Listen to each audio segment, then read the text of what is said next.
Olá, sou Norman Madarazzi e bem-vindos a mais um episódio de Marx a partir de Marx, um programa no qual nós propomos uma leitura do texto de Marx, tal como ele escreveu esse texto.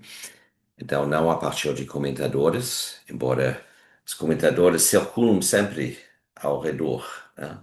Mas nossa proposta é ler o texto de Marx tal como ele escreveu, tal como após seu falecimento, Friedrich Engels organizou os manuscritos para publicar os volumes 2 e 3 do Capital, e particularmente de interesse é a perspectiva filosófica.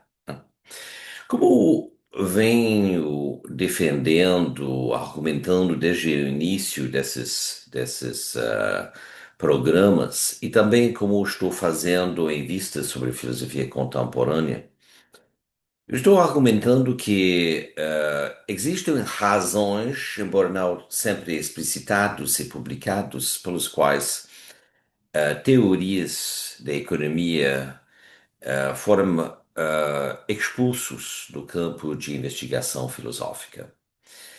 Como Marx é, sem dúvida, o maior filósofo, ele, tendo desenvolvido também uma teoria da economia, assusta e continua assustando os coordenadores de cursos de filosofia, pró-reitores, acadêmicos, ainda mais que de pós-graduação, embora certamente coordenadores de pós-graduação não são excluídos desse temor, e os administradores superiores de universidades que se preocupam, talvez por razões comerciais, financeiras, mas certamente políticas, de ver o nome de Marx circular demais na bibliografia. Meu argumento era que, frente a esse temor, particularmente como se articulou no momento em que a obra de Marx veio ao público, ou seja, depois da Segunda Guerra Mundial, no mundo norte-atlantista, né, o mundo do G7,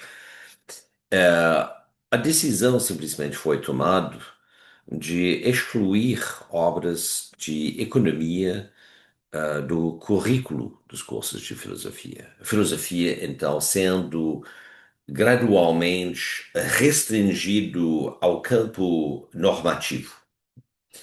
Não? Filosofia moral, ética, filosofia política, mas nunca desvinculado a questões da filosofia do direito e da filosofia moral ou ética. Né? Claro, tem a história da filosofia, tem as contribuições feitas por grandes filósofos, principalmente a dimensão metafísica, ou seja, uma dimensão do embasamento teórico, né, dessa entidade que inexiste enquanto a fisicalidade, que é a mente. Né? É uma convicção, não? É uma convicção, uma crença que existe tal coisa que mente, porque de qualquer forma, se fosse apenas uma ilusão, como refutar a teoria da mente é extremamente complicado, e tão complicado, talvez mais complicado que defendê-la. Né? Fiquei empolgado nessa semana ao encontrar um um comentário publicado no portal do ANPOF, escrito por um pós-graduando desculpa, pós-graduando, doutorando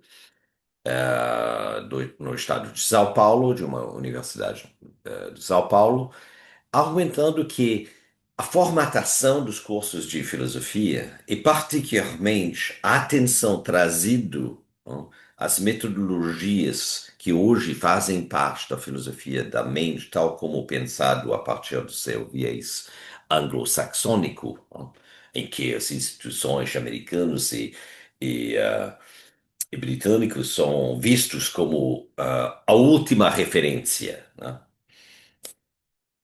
Então, esses cursos têm possivelmente sofrido de intervenções políticas, militares, de agências vinculadas ao setor de inteligência e da vigilância dos Estados Unidos e da Inglaterra. Já que a Inglaterra nunca separou seus universidades das atividades do MI6 e do MI5, este argumento sustenta-se, embora em termos de alegações específicas, a evidência provavelmente é difícil alcançar. Mas como costumamos ver quando criticamos a instituição e a comunidade acadêmica em suas atividades específicas, ah, são os mesmos atores que reagem tentando, de modo muito reativo, o que quer dizer quase histérico, desacreditar o argumento posto em atacar o autor. Um famoso professor da UFRJ que costuma adoptar essas práticas extralógicas, para não dizer falaciosas, embora se apresente como um dos protetores do âmbito da filosofia analítica, da lógica, da epistemologia analítica, da filosofia cognitiva ou da mente, foi, a meu entender, um dos primeiros a reagir, sempre conforme sua reputação, para desqualificar o autor ao invés de abordar o conteúdo. Essencialmente, o artigo argumenta que houve uma, um investimento desproporcional no âmbito da ramos vinculados a produzir informação que são úteis para os setores da inteligência que eles mesmos investem altos valores para descobrir novas informações sobre a mente, sobre os mecanismos de produção de crenças, de opiniões públicas e os mecanismos também de escolha entre autores para então marginalizar a crítica, e particularmente uma crítica, aí não estou falando da teoria crítica, que ela mesmo foi bastante desacreditada nesses últimos anos por razões bem semelhantes, mas que marginaliza a crítica que visa entender a historicidade da geração desses conceitos e quais serão os campos de interesse social que investem e permitem e publicizam a pesquisa ao despeso de outros trabalhos fundamentais realizados na pesquisa, que são muito mais críticas das instituições sociais e particularmente de uma sociedade hierarquizado, no qual existe uma canalização do valor para o andar bem em cima, todo velado atrás de uma ilusão de democracia e também uma censura das realizações feitas por outras culturas, tais como atualmente na Rússia e na China. Então, foi uma felicidade encontrar um argumento ao qual eu me sinto bastante vinculado e particularmente refletido nas escolhas bibliográficas que eu organizei durante 10 anos quando ministrava o curso de História da Filosofia Contemporânea. Isso também para dizer que escolher um trabalho acerca de Marx hoje na universidade é tão arriscado que antes, mas é algo que tem que ser feito, a não seja uma retirada da relevância social do que se fez na filosofia. Então, na nas aulas anteriores, eu estava prosseguindo aos passos prudentemente, cautelosamente, para definir o que são os principais conceitos de Marx. Eu estava projetando, então, na próxima aula, de levantar toda a originalidade filosófica com a qual Marx pensa o trabalho. Uma das reações mais distorcidas no que diz respeito à compreensão do texto de Marx e o que é a proposta de Marx, visa um tal de redução do trabalho, da capacidade do trabalho humano a um mero mecanicismo refletido talvez em filmes de Charles Chaplin, tempos modernos, por exemplo.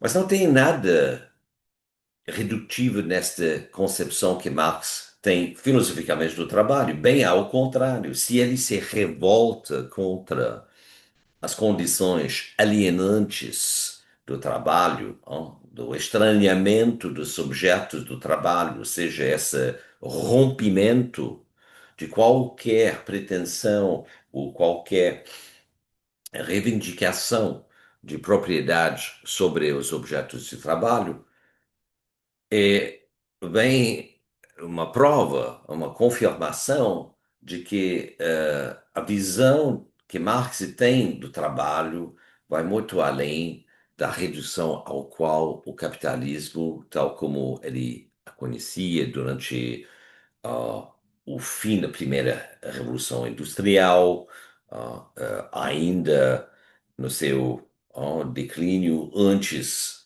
da retomada por meio de uma segunda revolução industrial, da ampliação da capacidade técnica de produção, vivenciado particularmente nos Estados Unidos e no novo Império Alemão, além da França e da Inglaterra, que continuaram, evidentemente, também com o movimento já criado nas primeiras décadas do século XIX.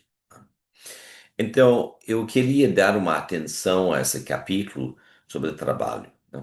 Mas cada vez que abordamos o texto de Marx, queremos também engajar-nos com os debates acerca da obra e, particularmente, como a obra de Marx, aí falando dos 3 ou 4 volumes do Capital, quantos tem exatamente, não é realmente importante, né? O que temos, no entanto, é uma obra bastante ampla que se mudou de forma naturalmente durante o espaço de 20 anos, só pensando no período da vida de Marx, ou mais até de 20 anos, ao contemplar que as Grundrisse, já escritas nos anos 1850, já estavam projetando esta crítica da economia política e perto do fim dos anos 50, temos um primeiro esboço, as contribuições a uma crítica da economia política, e já no início dos anos 60, a redação, embora incompleta, das grandes teorias econômicas da época, que Marx intitula Teorias de Mais-Valia, que será o mais-valor, que será publicado como livro só no início do século XX, né? Mas que consta conforme a um dos planos de publicação, como o primeiro livro do Capital.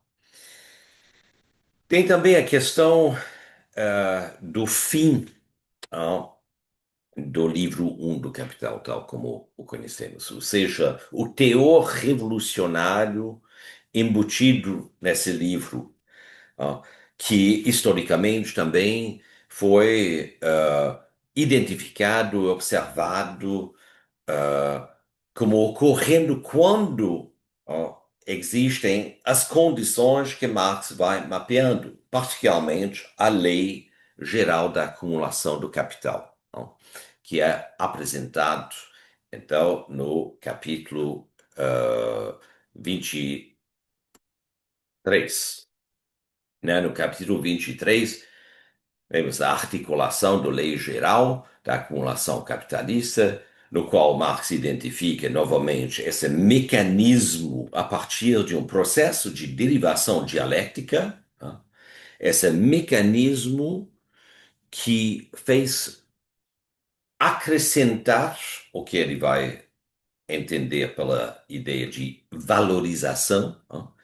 Que faz acrescentar, multiplicar exponencialmente a partir de um determinado configuração de curvas de oferta e demanda.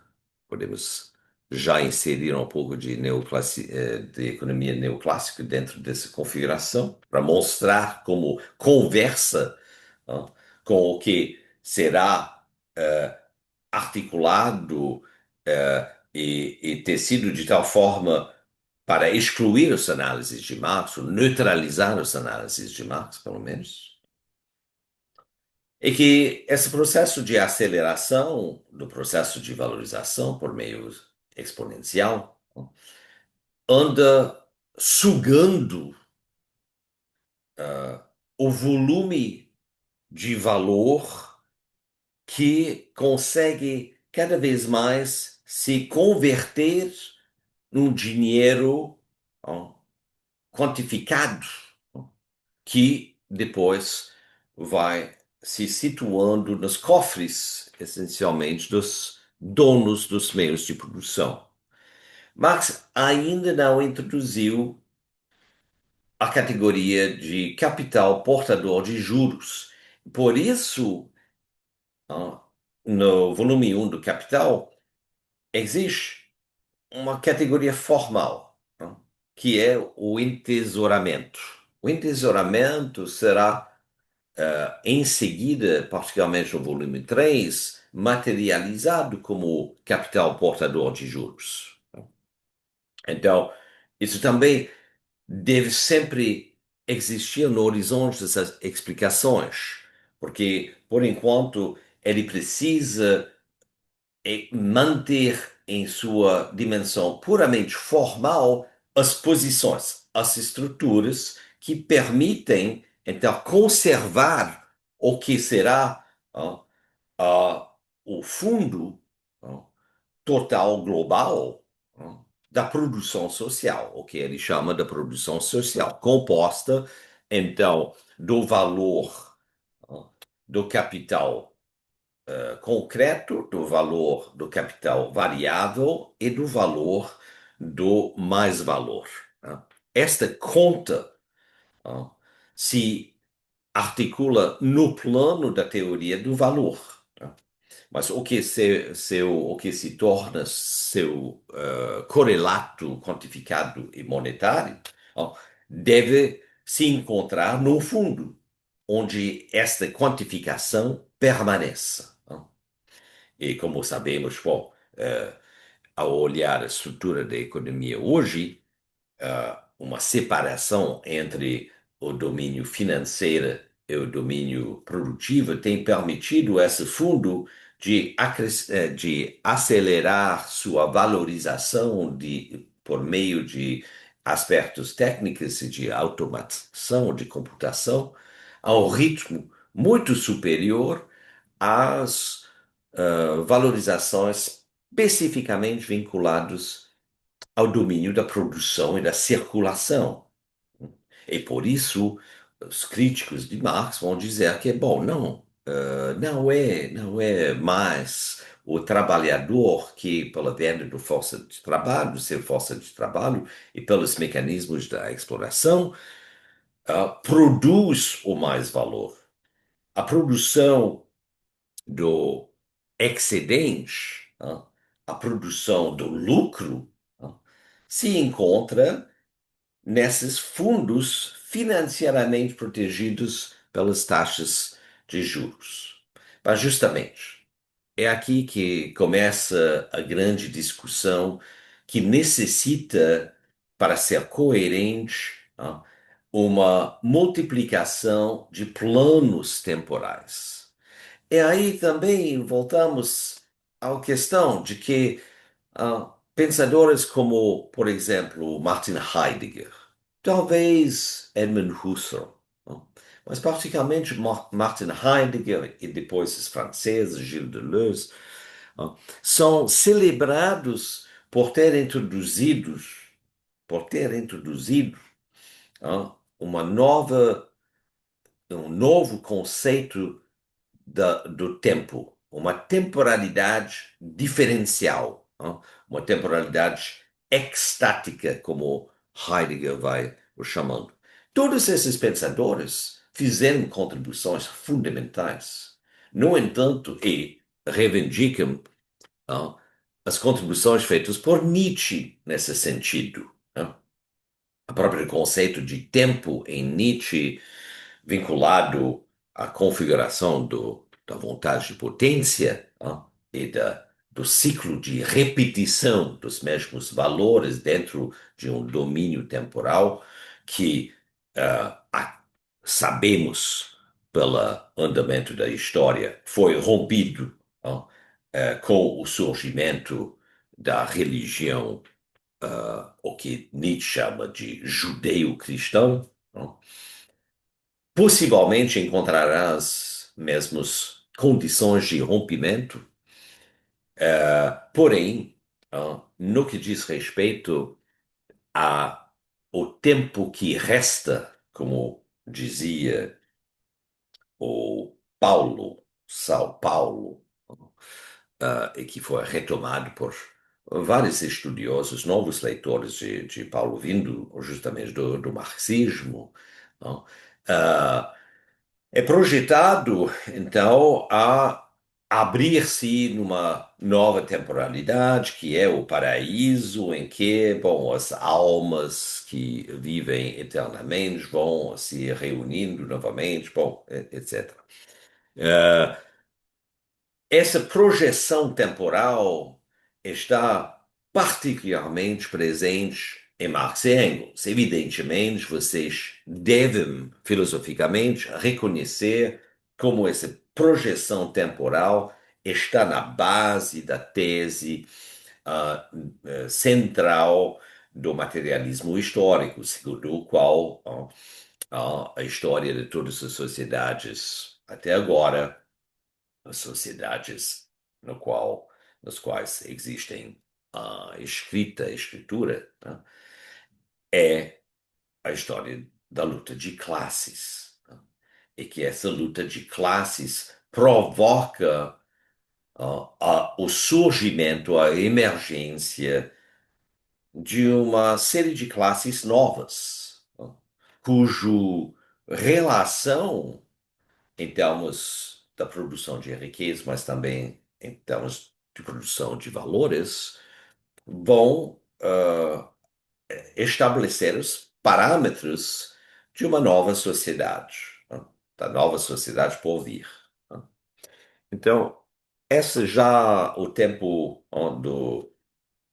do Aufhebung, né? O tempo dialeticamente proporcionado na criação de um novo espaço socioeconômico, socio-administrativo e político e cultural, já é contemplado por Marx e Engels no materialismo histórico.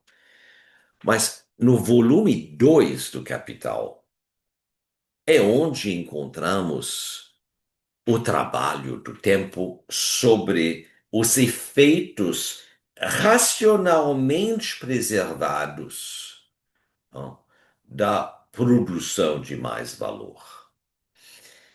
A relação, então, entre os livros um, vamos dizer, volume um e volume 2, né? Eu me corrijo aqui, porque Marx, numa dos projetos ulteriores, tardias do Capital, decidiu usar teorias do mais valor como eventualmente um volume, um livro 3 do Capital. Tá? Porque o livro 2 ia conter, tá? Tanto o volume 2, o que entendemos, chamamos o volume 2 hoje, ou seja, o processo de circulação, o modo de circulação do capital, é o volume 3. Então, esses dois volumes iam compor o livro 2, fazendo com que o que chamamos hoje às vezes, certos estudiosos vão ainda usar essa terminologia, teorias do mais-valor, funcionaria como o volume 4, já que o livro 2 foi subdividido em dois volumes. Tá? Mas vamos manter essa terminologia dos volumes, já que foi assim que Engels decidiu publicar o livro 2. Ele publicou, então, a primeira parte do livro 2, ou seja, o próprio volume 2, o modo de circulação do capital, 2 anos depois do falecimento de Marx, e 8 anos depois ele publicou a segunda parte do livro 2 como volume 3, que é o modo de realização global do capital.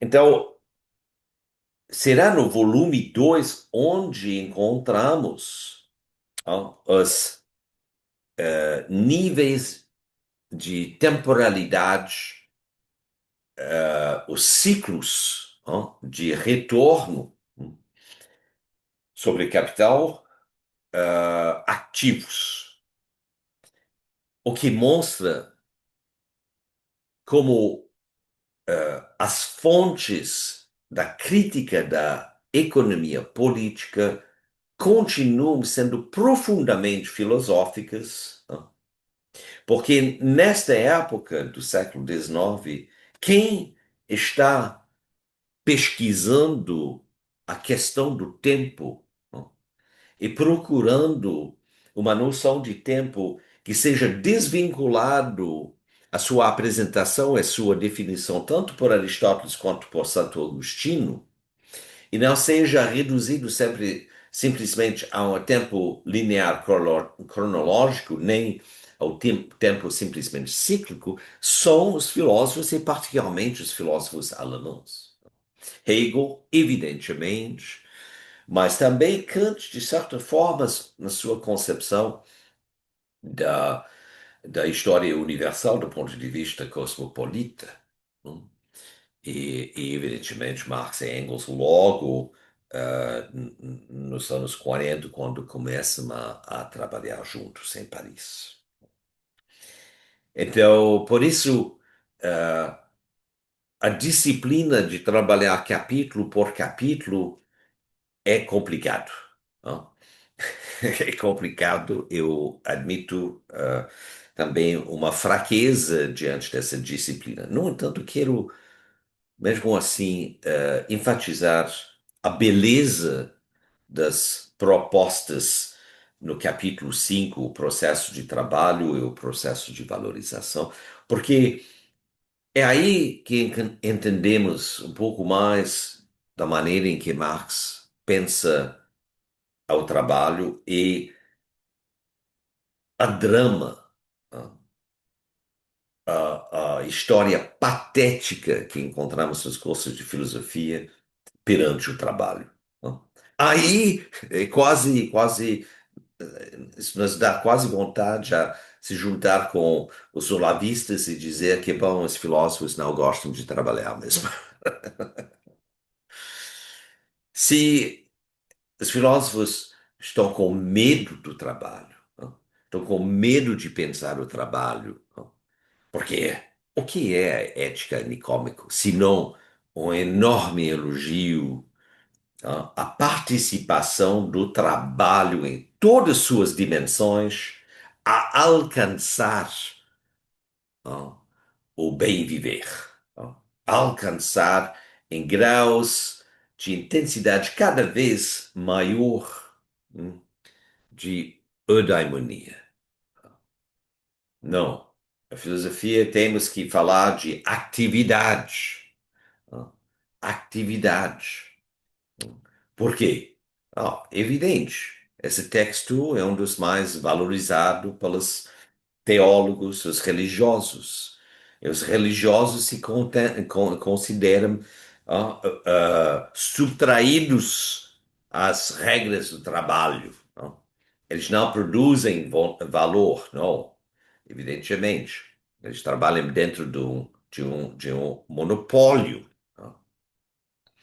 E sendo os guardiões do monopólio, então eles também são responsáveis a manter todos esses segredos. Então, gostaria de ler alguns trechos do capítulo 5 antes de apontar aos desenvolvimentos logo postos no volume 2. Porque, novamente, voltando à estrutura do Capital, volume um, vamos dar uma olhada em termos de revisão. Então, no livro um do Capital, livro um, volume um do Capital, já exploramos, então, a constituição do modelo, a partir da definição de categorias fundamentais. A mercadoria foi nosso ponto de partida e vemos esse método de Marx. Recentemente, por exemplo, no livro de Yanis Varoufakis, eh, eh, ele escreve e lembra que seu pai tinha lhe dado, conferido a sensibilidade a entender que Marx nos mostra que os conceitos fundamentais, e aliás é uma das marcas dos conceitos fundamentais, são sempre duplo, ou seja, sempre se dividem em dois a partir do momento em que começamos a defini-los. E isso se encontra logo quando se trata de definir a mercadoria, porque em termos de uma definição a priori, o essencialista, o puramente formal, sem contemplar a temporalidade da existência material da noção, nos traz a abrir a noção em dois componentes: valor de uso, valor e valor. A própria noção de valor, então, vai se subdividindo em valor de troca e tempo necessário de produção de uma mercadoria. Então, não retomando todos os termos, mas lembrando aqui que quando Marx chega a definir o trabalho, e por isso o capítulo 5 é interessante ao ver seu retorno filosófico a discutir o trabalho, porque aqui o duplo caráter do trabalho é já contemplado a partir da noção de força de trabalho. Sabemos onde ele deseja chegar. Aqui, quando ele aborda no capítulo 5 o processo de trabalho, ele está muito ele não está especificamente pensando por dentro do capitalismo, tá? Por dentro de uma economia baseada sobre a circulação da mercadoria, tá? Então, o duplo caráter do trabalho dentro desses parâmetros se subdivide entre trabalho concreto e trabalho abstrato. E o trabalho abstrato, então, será ela mesmo só materializado conceitualmente a partir do momento em que o valor, a noção de valor, vai se subdividir entre a forma e, e o valor de troca enquanto tal. Não? Então, aí com o valor é possível entender que, sim, estamos seguindo a subdivisão, a divisão dialética do conceito em dois componentes. Um tendo a ver com sua face aparente, outra tendo a ver com sua face não aparente. Não conceptualizado assim, não discriminado, não distinguido. Não? Porém, a configuração que o novo termo ó, obtém em termos de valor enquanto tal, ó, necessita a circulação não de dois, apenas dois termos, mas de três termos. Ó. Porque o termo de valor de troca vai apontar ó, subsequentemente ou recursivamente ao fato que o valor atribuído ao trabalho concreto já contempla uma delimitação que será compensado por uma conversão do valor à quantidade que é o próprio salário, renumerando a partir de uma certa recorte em termos de horas, o trabalho realizado. Porém, dentro desse incremento de horas, Marx argumenta que existem partes, incrementos que são suspensos, porque o argumento de Marx é sempre recursivo, né? Que são suspensos e acumulados no final do dia de trabalho, encontramos uma quantia não remunerada não remunerado. Então, o, o valor é entendido aqui como o tempo necessário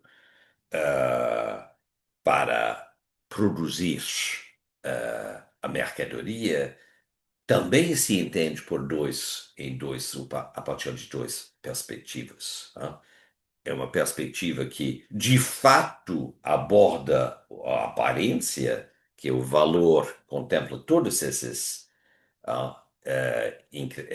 todas essas subdivisões, como contempla algo que não foi quantificado.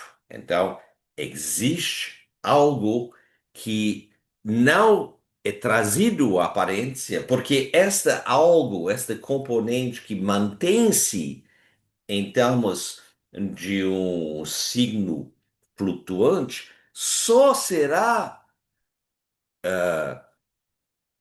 quantificado no processo mesmo da troca. Ou seja, em termos muito simples, não é o caso que existem computações feitas no tempo zero sobre quanto um salariado deve receber em termos de salário. E que isso é feito estritamente relacionado à hora do trabalho e o trabalho realizado neste momento. Isto é como se apresenta toda a estratégia, toda a logística da articulação do trabalho. Mas o que Marx aponta aqui é que no capitalismo o que é remunerado não é o trabalho enquanto tal, mas a força de trabalho. E a força de trabalho necessita uma análise puramente qualitativa por integrar sua finalidade apenas a partir de quanto obtido no processo de troca. É quanto obtido no processo de troca que vai ser reavaliado em termos dos custos totais da produção, que contempla também o capital concreto e o capital variável, que corresponde, então, a esse componente, tanto do valor quanto do trabalho abstrato, não? Que permitirá de vislumbrar o diferencial que será, então, extraído ah, no, no início do próximo ciclo de produção como mais valor, né? Mas é necessário que o próximo ciclo se engaje. Por isso que o movimento, o processo de produção é um movimento de múltiplos ciclos já nesta altura, né? E por isso o que Marx considera que no início não existe o dinheiro enquanto tal. No início, o que existe o valor. Certas partes do valor serão quantificadas, em outras partes serão mantidos no seu fluxo. Aliás, é o que entendemos pela própria capitalização quando se investe em bolsa de valores, não?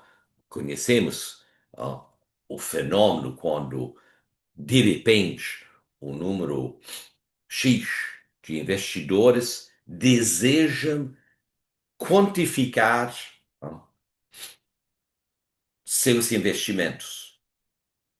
Então, nesse momento, a bolsa pode chegar a uma crise, a um craque, a um colapso, não? Por causa da extração de uma quantidade de investimentos que não corresponde ao valor,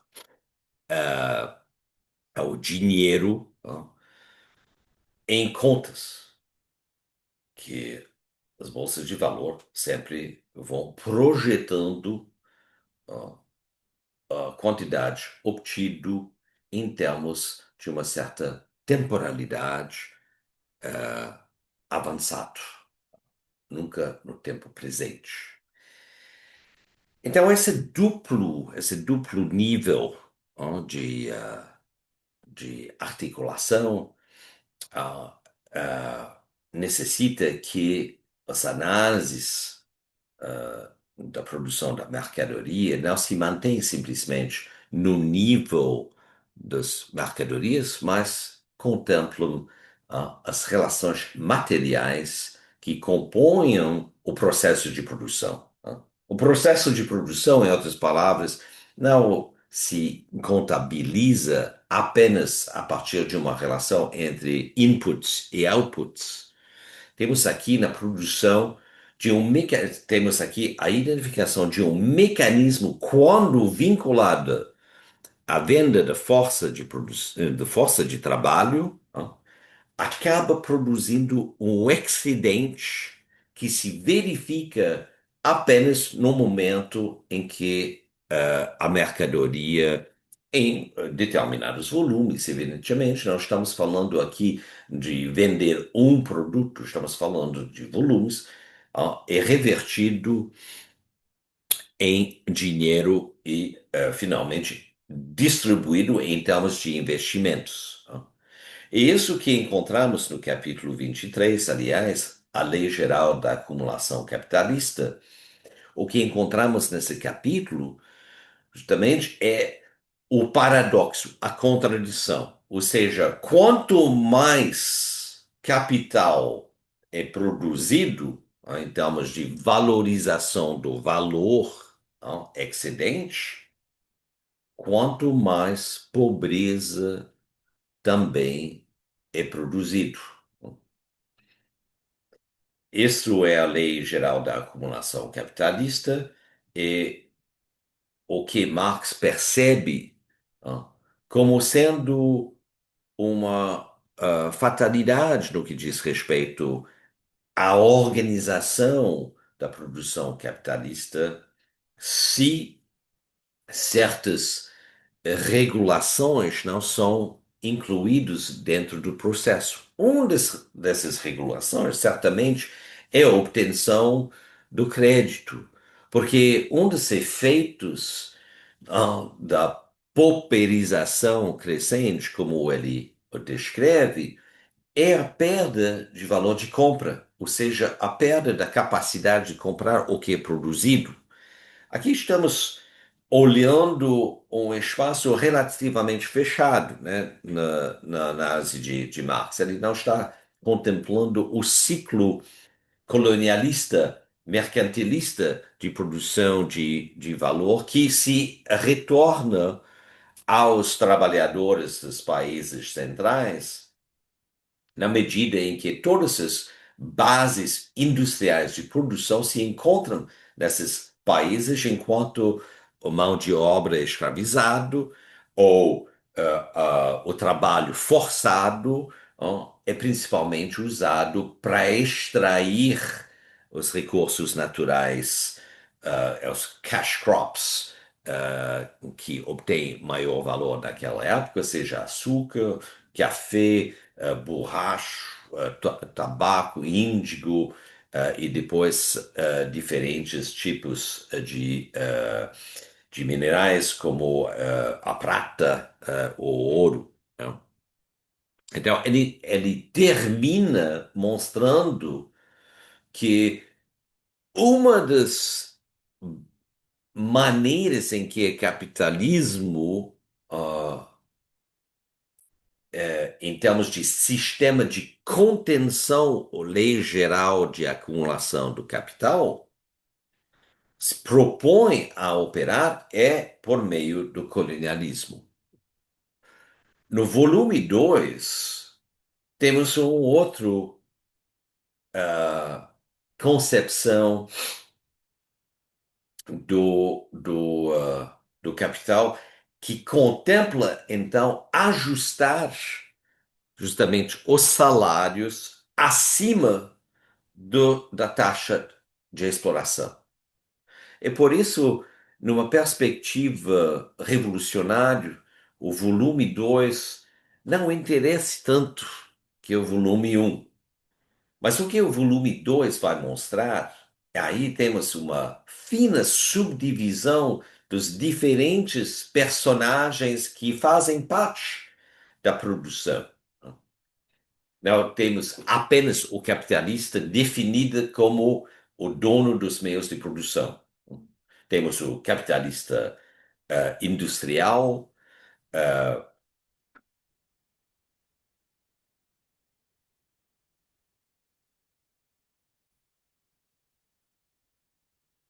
Então, temos não, o capitalista industrial, ou seja, que corresponde a um personagem que corresponde à subdivisão do capital mercadoria, o capital produtivo, desculpa, volto para associar. O capital industrial, capitalista industrial, é associado ao capital produtivo, não? O capital mercadoria é o capitalista vinculado ao consumo, não? É o capital monetário, é aquele capitalista que está responsável pela coerência da inversão da fórmula do capital, da produção do capital, ó. Ao invés de iniciar-se com uma mercadoria já produzida, Marx insiste, ó. O que existe no primeiro momento é o dinheiro, ou seja, o que é investido na construção de uma fábrica para engajar-se no processo de reprodução, né, que passa, então, pela produção da mercadoria e da sua troca no mercado, em termos das regras de oferta e demanda. A grande diferença que Marx vai introduzir, no entanto, diz respeito novamente à posição do trabalhador. Porque o trabalhador será a mercadoria bem específica, bem singular, tá? que não se desgasta enquanto tal, ao ser usado. A força de trabalho é tal que aumenta em valor na medida em que está usado. Então, o valor de uso dessa mercadoria é superior a qualquer outro valor de uso de mercadoria, a não ser que são mercadorias vinculadas de maneira muito próximas a próprio dinheiro, a própria conversão quantitativa, do valor em uma mercadoria distinta. O que estou dizendo parece estranho? Contemplam,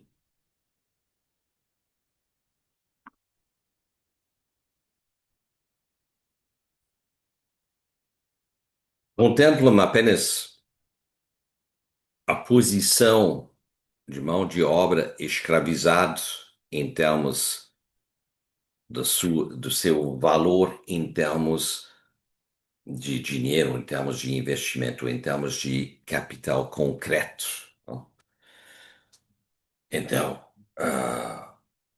nesse momento, ah, eu acho proveitoso terminar, porque não quero me alongar em cada aula, além de uma hora de discussão, mas já dá para ver aqui no livro 2 essa subdivisão do capital e dos seus correlatos em termos de personagens no ciclo da produção.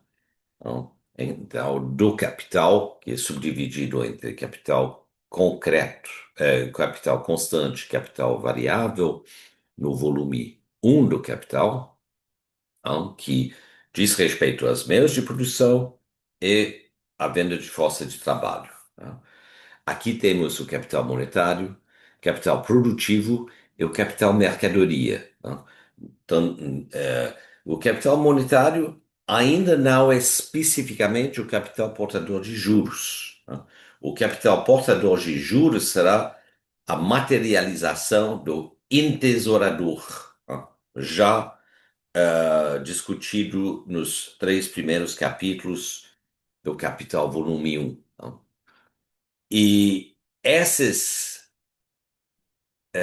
instâncias, esses componentes do capital total, serão entendidos a partir de ciclos de operação.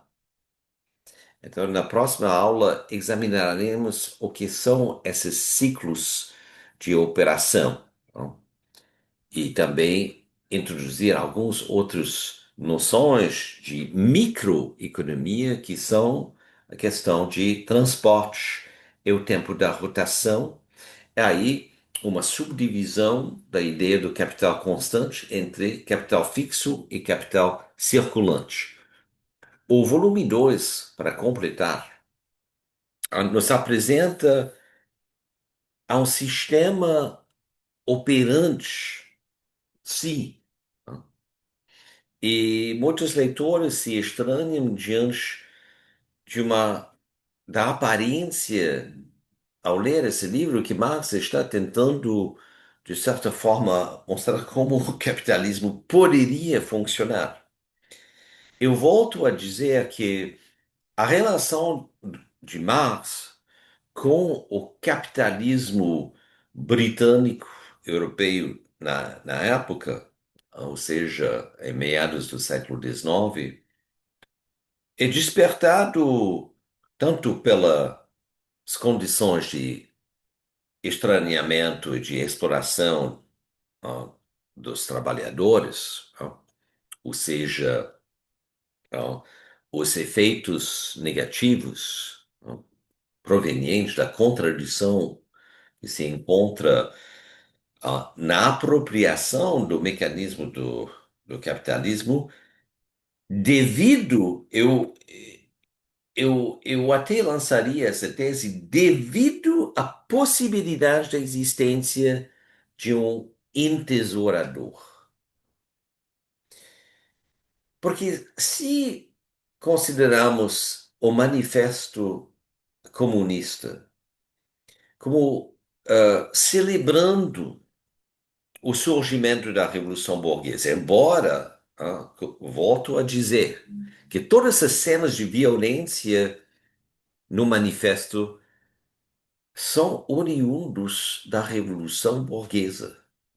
Não tem nenhum chamado, ainda, ainda mais na famosa liberem-se desses.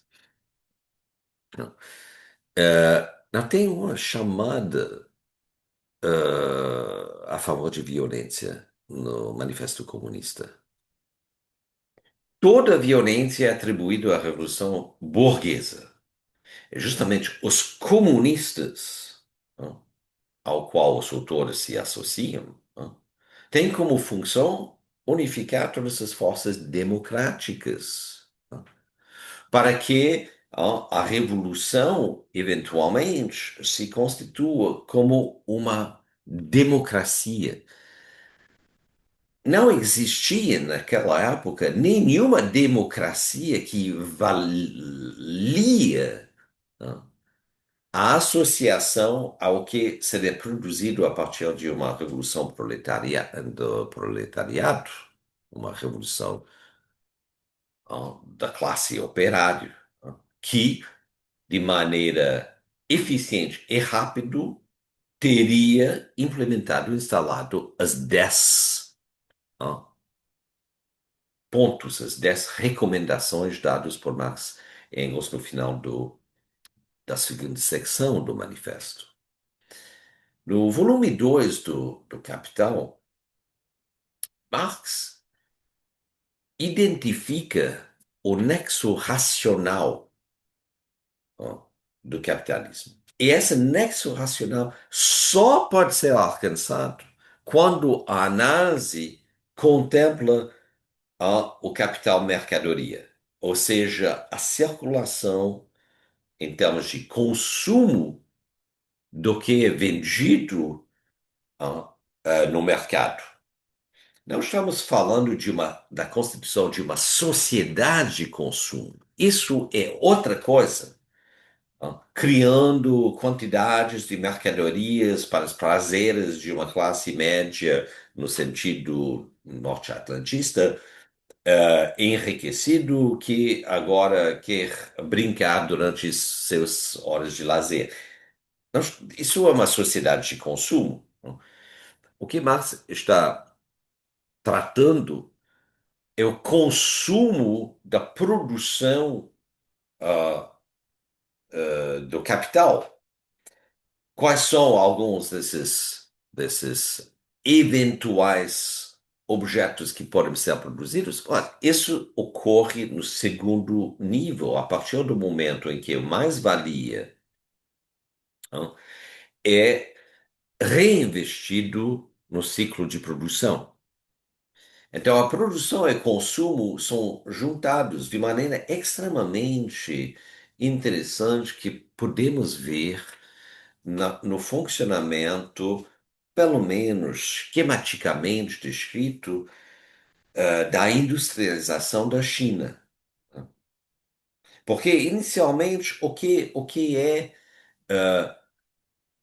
o acordo entre os Estados Unidos e a China?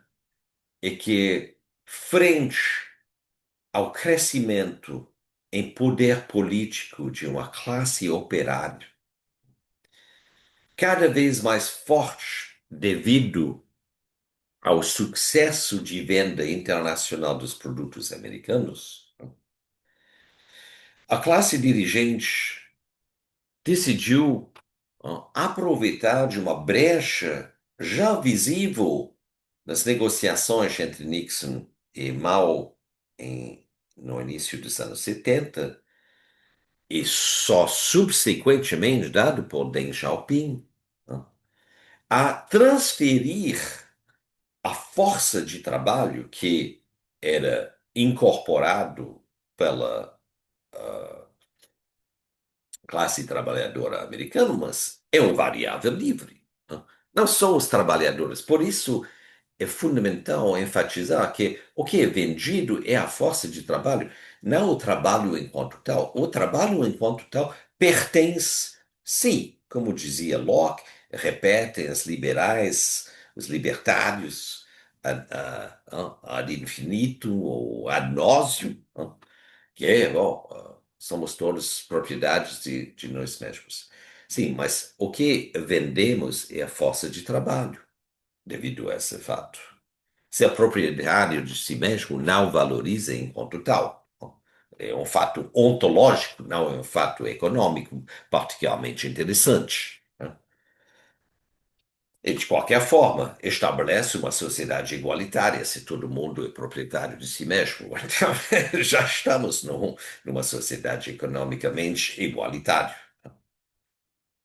O que muda é encontrar as dimensões decorrentes, os derivados dessa autoapropriação, que então podem ser vendidos em termos de procura. Então, tem uma transferência da força de trabalho para a China, que ocorre, então, no decorrer dos anos 80, né? e será particularmente vinculado a setor de produção a partir do momento em que os Estados Unidos vão forçar os acordos ditos da Plaza ao Japão para manter, ó, e restringir a contínuo crescimento econômico do Japão. Na verdade, os japoneses serão enganados, ó, a já financiarizar a sua economia, concentrando-se na produção de mercadoria de crescente luxo, enquanto os chineses então vão se ocupar da produção industrial em todas suas dimensões, como sabemos. Mas o que é lucrado por causa da alta competitividade dos produtos chineses, isso faz parte do acordo também entre a classe dirigente americana e chinesa, ou seja, em troca dessa delocalização, as mercadorias chinesas serão vendidas a um preço muito baixo e a yuan japonês, chinês, a moeda chinesa, não será permitido de aumentar em valor, de valorizar-se. Então, durante toda essa época, dos anos 80, 90, até a crise financeira de 2008, a China continua sendo um país em desenvolvimento e um país extremamente pobre. Onde começa a diferencial é esse momento quando o excedente, o mais valor, vamos dizer, não é mais usado simplesmente para continuar endividando a população, como no Brasil, né? Ou seja, será entesourado, colocado nos fundos, ah, cujo crescimento, embora não atinge nem uma porcentagem significativa da população, vai favorecer o crescimento de menos de 1% da população em termos de riqueza. O que acontece na China é parcialmente isso, mas o excedente é tão grande que existe um reinvestimento no ciclo de produção que, neste nível, já fez parte do ciclo de consumo, porque esse segundo nível de produção está usando o que foi produzido em termos de mercadoria agora para produzir outra mercadoria. Então, esse duplo sentido de consumo deve sempre ser aplicado a Marx para entender o volume 2 do capital e podendo ver como isto funciona na medida em que o produto global, né, social global do processo de produção se reverte de tal maneira em que os salários pagos em compensação da venda da força de trabalho não obedecem ao estrito mínimo estabelecido pela taxa de exploração. Aí vem os bancários todos dizem, mas a inflação. Essa é uma outra questão que começaremos a discutir na próxima vez.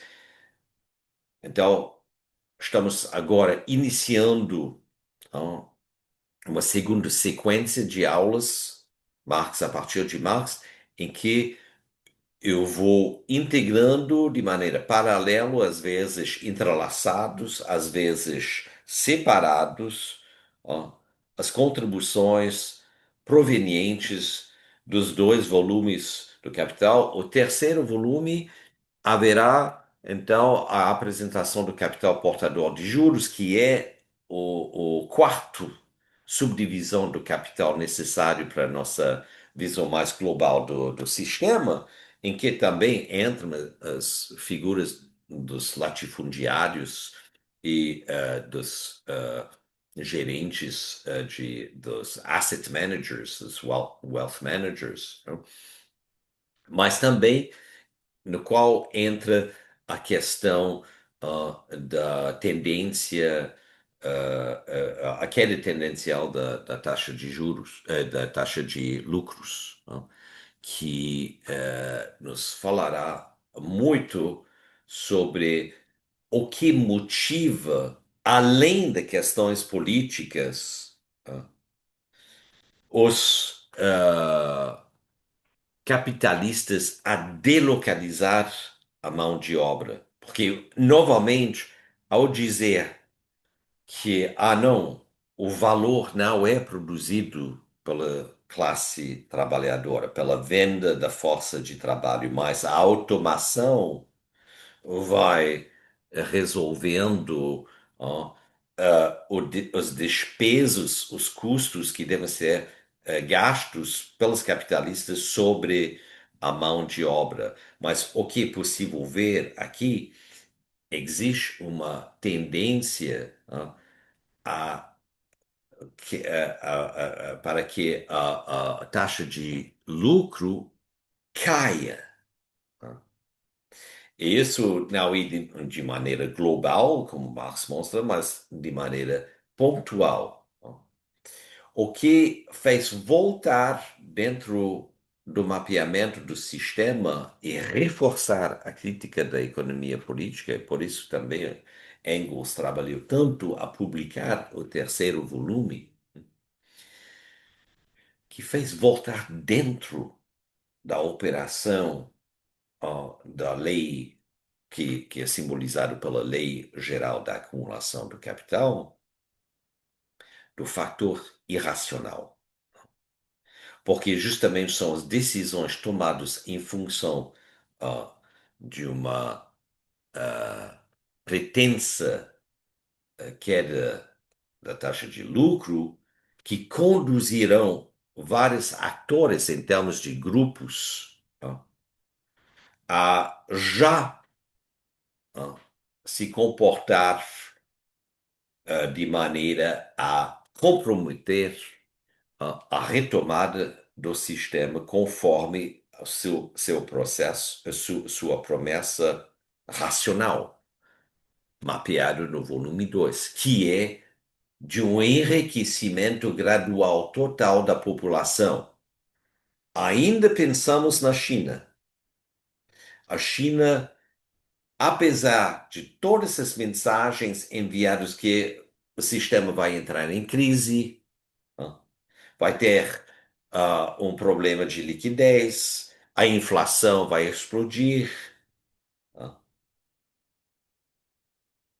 ou monopólios iam derrubar a estatização do sistema bancário central, conforme os planejamentos de 5 anos, a China não se comprometeu com uma mudança brusca. E o que é possível constatar, por um lado, esse fato incrível, ó, incrível e inusitado de fato na história das civilizações, que é a retirada de pobreza de mais de 600 milhões de pessoas. E não só isso, ponto significativo. A evanescência e a evaporação da luta de classes.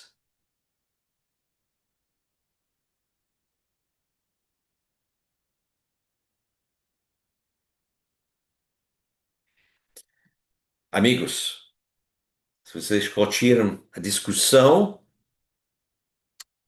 por favor, deixem seu like, inscrevam-se no meu canal, percorram os vídeos nos canais associados, tem também minha aula inaugural no Colóquio Internacional de Alain Badiou, entre vídeos salvos no grupo, no playlist de conferências, mas também uma recente aula sobre o Tratados Lógico-Filosóficos de Wittgenstein. E compartilhem esse vídeo.